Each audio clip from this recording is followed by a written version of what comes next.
Go! Mesdames et messieurs, bonjour et bienvenue au bulletin de nouvelles Radio Expression. Un crocodile du zoo de Granby a avalé un téléphone cellulaire. Une étudiante du cégep Gérald Godin a échappé son appareil près de lui en essayant de le photographier. Depuis, il refuse toute nourriture.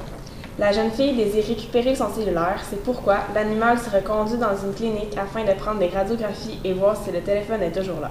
Certains membres de la Société protectrice des animaux veulent poursuivre l'étudiante puisqu'elle a mis en danger la santé et le bien-être du crocodile. Le 18 janvier dernier, 80 oiseaux morts ont été retrouvés à l'île Perrot, une banlieue à l'ouest de Montréal.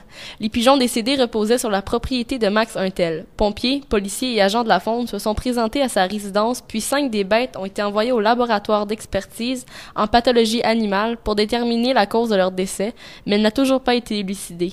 Les agents de la faune de Saint-Raymond n'écartent pas l'hypothèse d'une cause criminelle. L'année dernière, dans l'État de l'Arkansas, quelques 5000 oiseaux sont tombés du ciel. Les analyses se poursuivent pour essayer de déterminer la cause de ce phénomène. Les Canadiens emportent un point important causé par les pénalités de Koivu. C'est aussi samedi soir que celui-ci a été chaleureusement accueilli à son premier match disputé à Montréal depuis qu'il fait partie de l'alignement des Ducks. Cette soirée fut bien débutée grâce à son aide d'un but, mais c'est cependant vers la fin de la dispute qu'il écopa de 3 pénalités qui ont permis aux Canadiens d'aller chercher un point important malgré leur défaite en tir de barrage. Celui-ci les mène à 2 points seulement des Bruins à la tête du classement Nord-Est. Jacques Martin approuve que ces joueurs méritent un repos grâce à leur accumulation de 6 points sur 8 en une période de temps assez courte. On se donne rendez-vous à la dernière partie disputée ce soir à 19h30 à Philadelphie contre les Flyers avant la pause du match des étoiles. En Inde, un conseil villageois a décidé d'interdire l'usage du téléphone portable aux femmes avant le mariage. 3 jeunes filles ont été décapitées par l'un des hommes de sa famille.